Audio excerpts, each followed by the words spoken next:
Hola, buen día. Mi nombre es Brian Chuquimarca, médico posgradista de hematología de la Universidad de la República del Uruguay. Hoy vamos a hablar de neumonía adquirida en la comunidad. La neumonía adquirida en la comunidad se define como una infección respiratoria baja adquirida fuera de los servicios de salud. Esta es la diferencia, por ejemplo, de la neumonía asociada a los cuidados de salud, antes conocida como neumonía nosocomial, que ahora se conoce como neumonía asociada a los cuidados de salud y neumonía asociada a la ventilación mecánica. Tiene diferentes agentes etiológicos por edad, la clínica, el tratamiento y el pronóstico varían de acuerdo a ello. Epidemiológicamente, la neumonía adquirida en la comunidad está dentro de las 4 primeras causas de mortalidad a nivel global. Es la causa infecciosa de muerte más frecuente a nivel mundial. Está muy asociada a factores de riesgo como la edad, la exposición al tabaco, una patología pulmonar de base, la inmunosupresión de etiología variable y a la vacunación en el caso de los niños. Los datos difieren con las edades, con la localización geográfica y para abordar rápidamente la fisiopatología de la neumonía, este esquema lo explica muy brevemente. Básicamente, la colonización de bacterias o patógenos o virus por el tracto respiratorio que pueden llegar a colonizar la nasofaringe o las conjuntivas y por contigüidad pueden descender hasta la vía aérea, llegar a los alvéolos terminales, no solo por vía inhalatoria, sino por vía hematógena o por aspiración. Dentro de los alvéolos, interaccionar con los macrófagos, los polimorfonucleares, es decir, los fagocitos, activar una respuesta inflamatoria aguda y una respuesta inmunológica aguda. Esta respuesta inflamatoria e inmunológica van a desencadenar la extravasación de eritrocitos y de polimorfonucleares al alveolo, y esto va a caracterizar las 4 fases de la neumonía. La primera, la inicial, la fase congestiva, que es una vasodilatación aguda de aproximadamente 24 horas de duración. Luego, la hepatización roja, que se llama así porque el pulmón adquiere macroscópicamente la forma y la consistencia de un hígado, y se caracteriza porque los depósitos de fibrina y la extravasación celular es muy rápida y muy evidente. Luego, una tercera fase de hepatización gris, donde empiezan a tomar parte de los mecanismos inmunológicos y el parénquima pulmonar afectado empiezan a conformarse tapones fibrinosos que contienen células degradadas y residuos y debris de la respuesta inmunológica. Y luego la fase de resolución, donde los fagocitos de los pulmones empiezan a extraer todo este material purulento y estos depósitos de fibrina que, que coincidiría con la resolución imagenológica de la neumonía. Como mencionamos al inicio, la neumonía difiere mucho al tratarse de niños o de adultos. Vamos a tratar de abordar ambos casos en un solo video. Empezamos con los niños. Para fines de este video se define como niños a cualquier persona menor de 12 años, que es la definición que comparte con las guías de práctica clínica del Ecuador y la mayoría de las guías de práctica clínica a nivel mundial.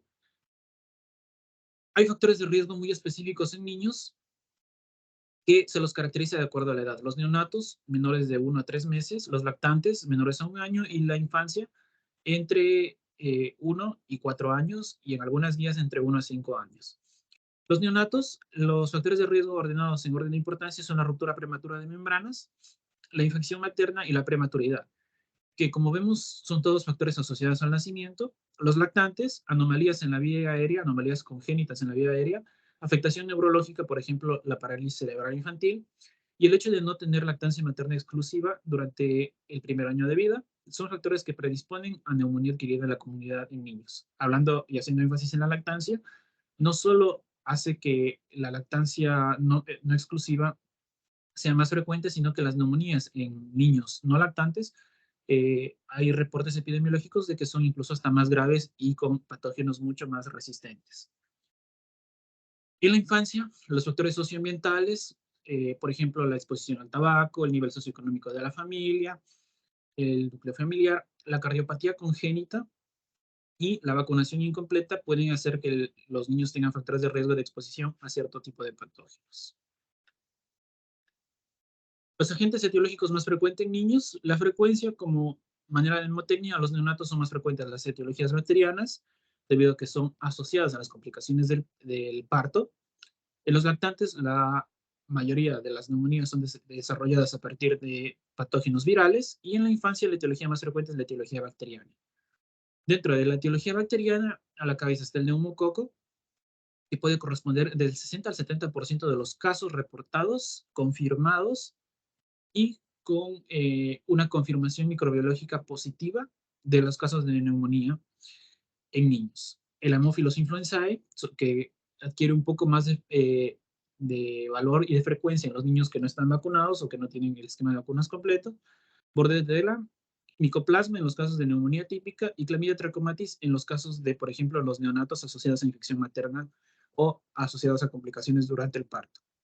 Mientras que la etiología viral, en el caso de los lactantes, los virus de la influenza, parainfluenza, adenovirus y rinovirus, son los patógenos más frecuentes.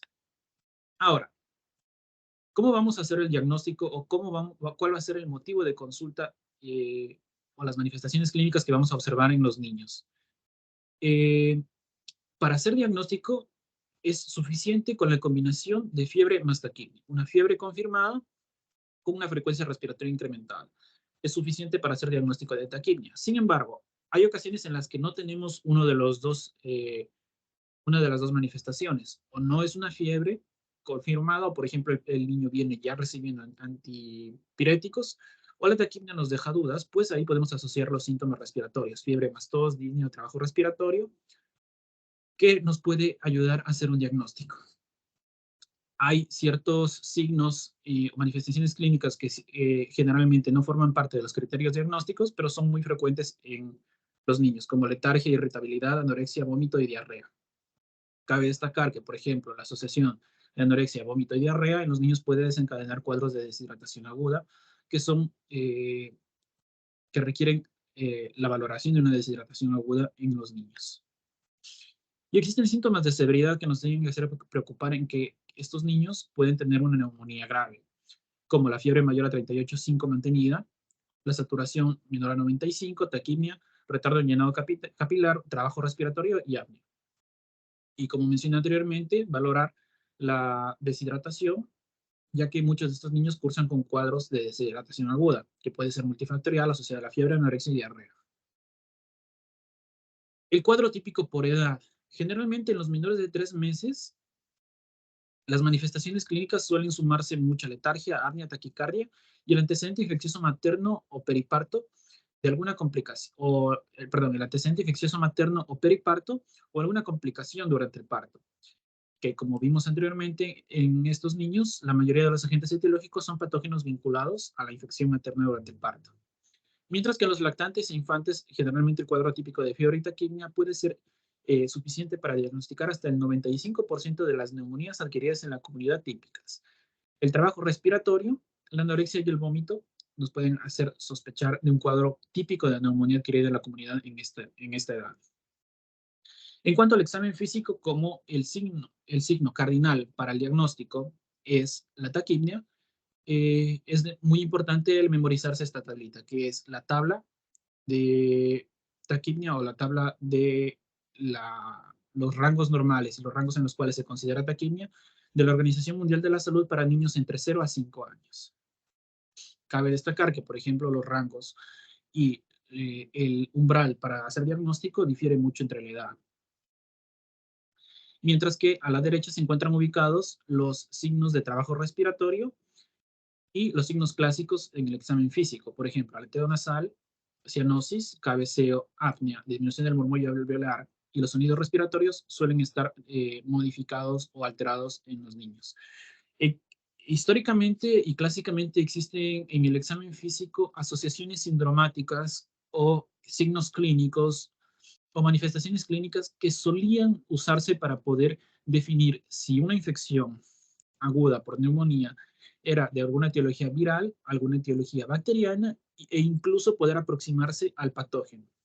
Sin embargo, actualmente no se recomienda utilizar estos algoritmos, estos signos clínicos para definir un diagnóstico, para definir una etiología diagnóstica debido a su baja sensibilidad y a su baja especificidad.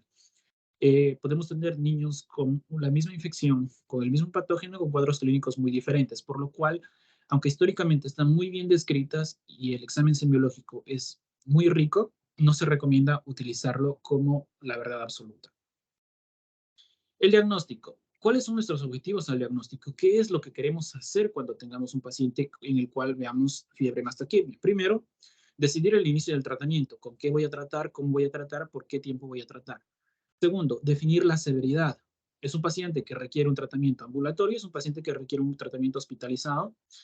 Y por tercero y último objetivo, en algunos casos es importante definir el agente etiológico. ¿Cómo vamos a hacer esto? Primero, la sospecha clínica, que ya nos puede dar el diagnóstico, y en algunos casos nos puede definir el tratamiento, el inicio y la severidad, pero en algunos casos vamos a necesitar laboratorio e imagen para poder completar la valoración. Aquí he tratado de resumir en este diagrama una especie de algoritmo de neumonía adquirida en la comunidad basado en la guía de práctica clínica del Ecuador y en las recomendaciones de la Organización Mundial de la Salud. Iniciamos con la sospecha clínica y la forma más fácil de aproximarse, una vez que tengamos la presentación clásica de fiebre más taquimia, es definir si tenemos signos de alarma o no tenemos signos de alarma. ¿Cuáles signos de alarma? Los que están en el cuadro de la derecha: letargia, trabajo respiratorio, apnea, desaturación, deshidratación, anorexia, una edad menor a 3 a 6 meses, comorbilidades congénitas y un mal medio familiar. ¿A qué se refiere con mal medio familiar? Padres que no pueden cumplir órdenes, padres que sabemos que no van a adherir al tratamiento, niños que están en condiciones de abandono, condiciones de maltrato, simplemente por el medio social en el que viven, tienen que ser tratados hospitalariamente. Entonces, en un paciente con signos de alarma vamos a hacer tres cosas: ingreso u observación en sala de emergencia, una radiografía de tórax para confirmar el diagnóstico y tener, por ejemplo, el descarte de alguna comorbilidad congénita o alguna cardiopatía congénita, o descartar alguna complicación aguda, una biometría hemática para poder definir valores basales y poder hacer una valoración rápida de los valores hematimétricos. Y están en discusión la búsqueda del agente etiológico con cultivos de sangre y pruebas virales. Generalmente los cultivos de sangre son muy poco sensibles, pero muy específicos. Es decir, un cultivo positivo que no sea contaminación nos puede dar con mucha precisión el agente etiológico, pero la mayoría de los cultivos son negativos incluso en los diagnósticos confirmados con lavado bronquialveolar o con una prueba de antígeno rápida, por lo cual los cultivos no se los recomienda a menos que existan signos de alarma que requieran una hospitalización y una observación prolongadas. Y las pruebas virales, siempre y cuando en los niños que tengamos alta sospecha de una etiología viral y tengamos acceso y disponibilidad de las mismas, siempre está bueno poder realizarlas. No sistemáticamente, siempre y cuando sospechemos una etiología viral, querramos descartar por completo una etiología bacteriana y tengamos acceso. Y un paciente con fiebre mastaclemia sin signos de alarma, si tenemos una alta sospecha viral, tratamiento sintomático, y si tenemos una sospecha bacteriana, antibióticos ambulatorios. Esta es una radiografía que muestra una imagen clásica de una neumonía adquirida en la comunidad. No vamos a profundizar en todos los signos radiológicos, pero el signo radiológico más común es una opacidad con una simetría del parénquima pulmonar, o una condensación, una opacidad en el parénquima pulmonar limitada a uno de los lóbulos pulmonares. Es el signo radiológico más clásico que nos puede decir sí, es una neumonía, y nos puede certificar nuestro diagnóstico clínico. El tratamiento. Como vimos en un paciente sin signos de alarma, el tratamiento ambulatorio y de una etiología viral, ¿cuándo vamos a sospechar que es una etiología viral? En menores de 4 años, con síntomas leves y con nexo epidemiológico evidente. Por ejemplo, tenemos un niño de 5 años con taquimia, fiebre, pero mucha sintomatología respiratoria viral, rinorrea, eh, tos sin trabajo respiratorio fuerte, y el hermano tiene una neumonía o tiene una infección respiratoria aguda, podemos con con un alto peso clínico sospechar en una etiología viral. Y el tratamiento consiste en tres cosas: antipiréticos, hidratación para prevenir la deshidratación vinculada a la fiebre, a las náuseas, al vómito y a la anorexia, y un control en consulta externa de 3 a 5 días para valorar la evolución clínica de la enfermedad. En el caso de que sea un paciente sin signos de alarma con un tratamiento ambulatorio y una etiología bacteriana, aquí hay mucha discusión entre las guías de práctica clínica, sobre todo dependiendo de cada país o dependiendo de cada centro, o dependiendo de, de cada época, en si tratar a todos con antibióticos. Hay guías que actualmente recomiendan, no tenemos evidencia suficiente para decir que solo por tener 4 años va a ser una etiología viral y los antibióticos que vamos a dar no tienen mayor daño para el paciente, dan antibióticos a todos. Hay guías que son un poco más conservadoras y se preocupan mucho más por la resistencia vinculada a los antibióticos y la exposición a antimicrobianos de manera sistemática que dicen tratemos de, en los pacientes que clínicamente sospechemos una etiología bacteriana, dar antibióticos. En el caso de querer dar antibióticos, tenemos que dividirlos en dos grupos. Primero, menores de 5 años con vacunas completas y sin antibióticos previos en los últimos 3 meses, podemos dar amoxicilina en monoterapia a la dosis indicada por una duración de 10 días. En los mayores de 5 años o en pacientes con niños con vacunas incompletas, perdón, en mayores de 5 años, amoxicilina en igual dosis. En los mayores de 5 años también podemos utilizar acitromicina a la dosis indicada, una dosis de carga de 10 miligramos kilogramo día por un día, y luego 5 miligramos kilogramo día, una dosis máxima de 250 por 4 días. Esta misma acitromicina podemos darla en los pacientes que tuvieron exposición a antibióticos previos o en pacientes que no tuvieron las vacunas completas. Siempre recordar fiebre, hidratación y un control en 2 a 3 días. Si en 2 a 3 días el paciente no ha mejorado, el paciente ha empeorado o el tratamiento no es el correcto, tenemos que considerar un ingreso hospitalario o un cambio en el tratamiento. En cuanto al control y seguimiento, debe mejorar las 48 a 72 horas de iniciado el tratamiento antibiótico. En el caso de no hacerlo, debemos que ingresarlo, cambiar el tratamiento, verificar la adherencia al mismo, verificar que los padres estén dando la dosis correcta, verificar que la frecuencia del tratamiento sea la correcta o sospechar en que nuestro diagnóstico quizás no fue el adecuado. Siempre en el control, hacer énfasis en completar la duración del tratamiento y en todos los niños hacer énfasis en completar el esquema de vacunación para la edad, ya que esto puede prevenir la cantidad de neumonías que puede un niño tener a lo largo de su vida, la severidad de las mismas, y puede prevenir la infección por neumonía por patógenos cada vez mucho más complejos. No se recomienda el seguimiento con imagen, como vimos en la parte de fisiopatología. La resolución del cuadro de neumonía puede demorar hasta un mes, por lo tanto, los cambios en la imagen, los cambios en la radiografía recién van a ser evidentes luego de un mes, por lo cual no se recomienda el seguimiento con imagen en una neumonía adquirida en la comunidad. Eso brevemente tratando de resumir los algoritmos clínicos y diagnósticos y algo de la terapéutica ambulatoria de una neumonía adquirida en la comunidad de niños. Vamos a hablar brevemente igual de la neumonía adquirida en la comunidad en adultos. ¿Qué se refiere a adultos y a jóvenes a partir de los 12 a 15 años de edad?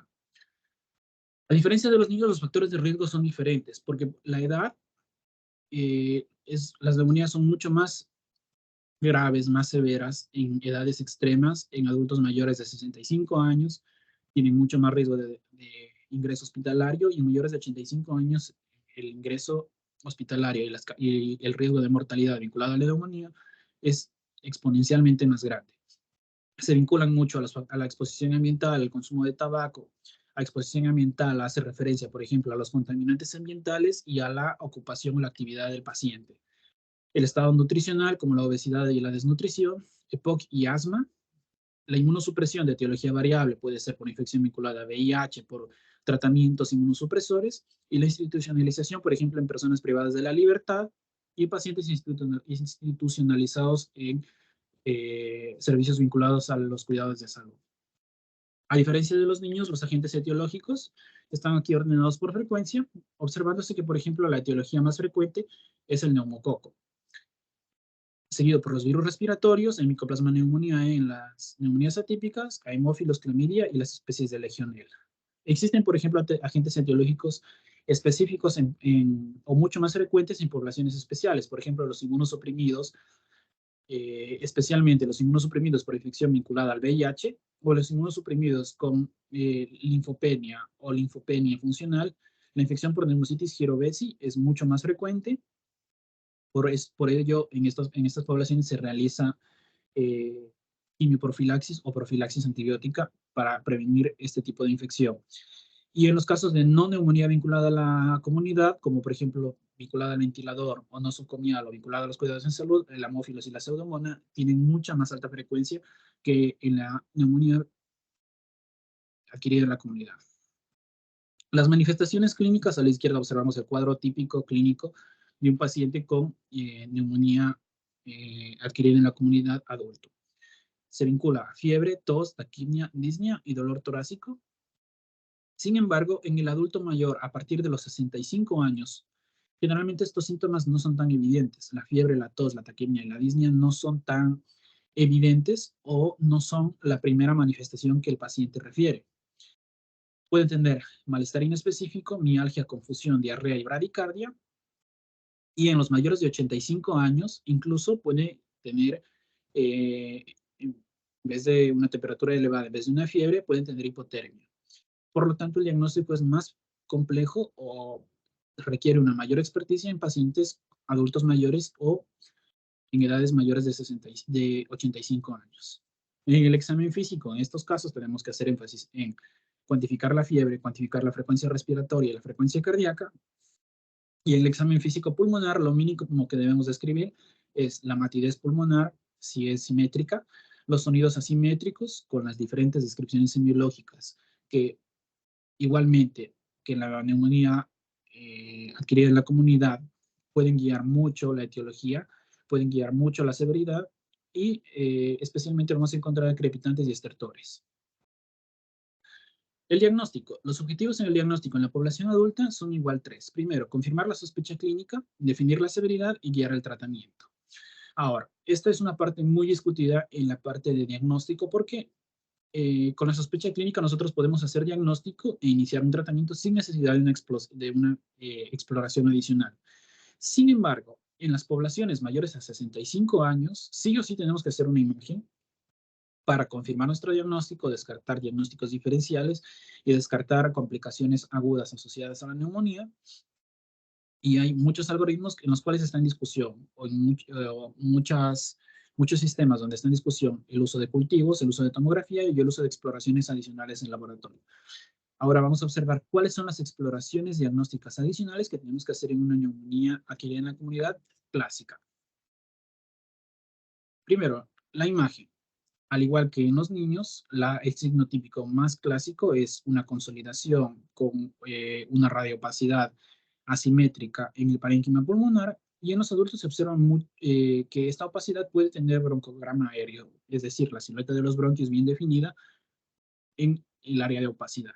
Es el signo clínico mucho más frecuente en una neumonía adquirida en la comunidad en adultos. Para definir la severidad tenemos que usar una escala. Estas escalas son escalas validadas en poblaciones amplias y el objetivo de estas escalas es definir la modalidad de tratamiento. Es decir, si el tratamiento va a ser ambulatorio, si el tratamiento va a ser hospitalario o si el tratamiento va a ser en una unidad de cuidados intensivos. Actualmente existen dos escalas recomendadas y validadas ampliamente en poblaciones, la CUR65, que es la escala más ampliamente utilizada, con mayor tiempo de desarrollo, más conocida y más sencilla de aplicar, que es realmente sencilla. La C de la mnemotecnia de confusión, que en realidad se aplica el mini mental test abreviado, la U de urea, la R de respiratorio, la frecuencia respiratoria, la B de blood pressure, que vamos a medir la presión arterial, y 65 de la edad. Y ahora existe la escala NAC-PCI, que es mucho más específica, es decir, puede detectar mayor cantidad de pacientes que van a requerir ingreso hospitalario o ingreso a cuidados intensivos, pero es más compleja. ¿Por qué? Porque requiere un examen físico más completo y requiere exploración paraclínica, laboratorio adicional, como por ejemplo, requiere sodio, glucosa, pH, es decir, una gasometría arterial y una saturación de oxígeno. Con lo cual, estas escalas nos van a dar la severidad o la modalidad de tratamiento que vamos a realizar en un paciente con neumonía. Es muy importante que en un paciente que tengamos un diagnóstico clínico, que si lo confirmamos por imagen o no, realizar una escala de severidad, porque esta escala de severidad lo que trata de prevenir es la mortalidad vinculada a la neumonía, la mortalidad aguda vinculada a la neumonía adquirida en la comunidad. Tanto el CURB-65 como el NAC-PCI lo que nos va a decir es cuál es la probabilidad de que el paciente fallezca de manera aguda vinculada a la neumonía. Por lo tanto, una escala de severidad alta nos va a predecir con gran precisión si el paciente tiene que ser ingresado o si tenemos que llamar a una unidad de cuidados intensivos o derivar al paciente a un centro de mayor complejidad. Sin embargo, existen otros criterios de ingreso hospitalario, por ejemplo, la necesidad de vasopresores en ventilación, una frecuencia respiratoria mayor a 30, una PAFI menor a 250, confusión o desorientación, especialmente en el adulto mayor, citopenias, haciendo énfasis, por ejemplo, en anemia y en trombocitopenia, que nos puede hablar de manifestaciones tempranas de un shock, hipotermia, que también puede hablar de manifestaciones tempranas de un shock, y un mal vello social. Si tenemos un adulto mayor, un adulto que no comprende órdenes, que no va a adherir al tratamiento, que no va a poder cumplir el tratamiento de manera correcta, tenemos que realizar un tratamiento hospitalario. Y aquí he tratado nuevamente de resumir el diagnóstico con un algoritmo. La sospecha clínica podemos o no confirmarla con radiografía, si es que creemos prudente, si es que creemos necesario, si queremos descartar alguna comorbilidad, algún diagnóstico diferencial y tenemos acceso. Y los menores de 65 años vamos a completar con una biometría y una química para poder realizar la escala de CUR 65. Vamos a dividirla en bajo riesgo y alto riesgo. Bajo riesgo, tratamiento ambulatorio, alto riesgo, hospitalario, con tratamiento de cuidados intensivos, con lo cual vamos a completar la valoración y de tener disponible solicitar una tomografía pulmonar. En la sospecha clínica en mayores de 65 años, además de la biometría y de la química, vamos a solicitar una gasometría arterial porque tenemos que hacer la escala NAC-PSI. Al ser más específica y al ser esta población la que más mortalidad tiene vinculada a la neumonía, tenemos que valorarla con mayor precisión. Y vamos a continuar según la severidad. Igualmente, ambulatorio, un tratamiento de bajo riesgo o de alto riesgo, un ingreso hospitalario o un ingreso a cuidados intensivos. Sin olvidar, en todos los casos, los criterios adicionales o fuera del algoritmo de ingreso. Si hablamos de un tratamiento ambulatorio en un paciente de bajo riesgo, sin exposición a antibióticos en los 3 meses previos y no comorbilidades, el tratamiento puede ser usado o puede ser descrito o definido con dos modalidades. Amoxicilina en monoterapia, un gramo vía oral 3 veces al día de 5 a 7 días, o un macrolído con acitromicina, una dosis de carga de 500 miligramos en el día 1, y luego 250 miligramos vía oral cada día por 5 a 7 días, o claritromicina 500 miligramos vía oral 2 veces al día por 5 a 7 días. En este caso, en el caso de los adultos, la duración es igualmente discutida, al igual que en los niños, vinculado sobre todo a la exposición innecesaria a antibióticos y la resistencia comunitaria a los antibióticos. La duración mínima definida en casi todas las guías de práctica clínica es de 5 días. La duración después de los 5 días es muy variable. Hay guías que recomiendan 7 días, hay guías que recomiendan 10 días, hay guías que recomiendan mínimo 7 días y hasta que el paciente se encuentre clínicamente estable o asintomático, con lo cual el criterio depende caso a caso. 5 a 7 días es la mayoría de consensos que existen. En el caso de un paciente con tratamiento ambulatorio, es decir, sin criterio de severidad, pero que tenga alguna comorbilidad, es asmático, tiene diabetes, es hipertenso, o tiene exposición a antibióticos previos, o la resistencia local a amoxicilina es muy alta, podemos utilizar dos estrategias igualmente. El tratamiento con fluoroquinolonas, inmunoterapia, con levofloxacina, moxifloxacina, las dosis indicadas, o un tratamiento combinado de uno de los dos, amoxicilina clavulánico a las dosis indicadas o cefuroxima a las dosis indicadas, sumado a un macrólido o a doxiciclina por una duración de 5 a 7 días de este tratamiento combinado. La idea de este tratamiento ambulatorio es evitar el fracaso terapéutico, ya que si un paciente con comorbilidades o con una exposición previa a antibióticos tiene alto riesgo de fracaso terapéutico con la monoterapia con amoxicilina o macrólidos. Para llevarse a casa, siempre tener en cuenta las escalas diagnósticas, tanto la NAC-PCI como el CUR 65. Aquí les dejo los códigos QR donde pueden acceder desde cualquier teléfono, desde cualquier dispositivo, a una escala que les va a dar los ítems necesarios a valorar y la puntuación y las indicaciones de cómo proseguir con el tratamiento. Espero no haber extendido mucho el tema. De antemano, gracias por su atención. Cualquier duda, con gusto, la respuesta en las redes.